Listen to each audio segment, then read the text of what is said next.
This tutorial is going to show you how to add a book or ebook that is available from another source outside of Emporia State University. What we want to look for is mostly open access kind of books or open education resources so that they're freely available to our users. And if they're not, we want to show them how they can access them so that they can still get that access for free. So one of the locations that I want to look at outside of Emporia State is Google Books. If you just go to google.com/books. We can do a search, and I'm going to search for mythology. And most of these books available through Google might have preview access, which you can see available next to the description.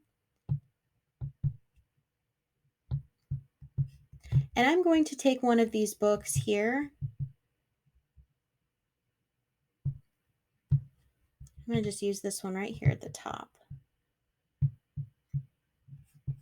And this one does include some preview access, so I can see what's available by what is hyperlinked here. Quite a bit of it is hyperlinked, which is pretty good. That means quite a bit of this is available.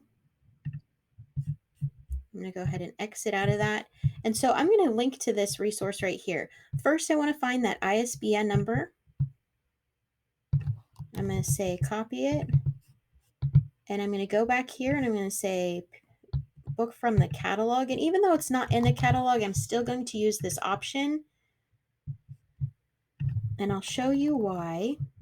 So where it says call number, I'm going to say access preview through Google Books. And then I'm going to take that URL from Google Books, copy and paste it.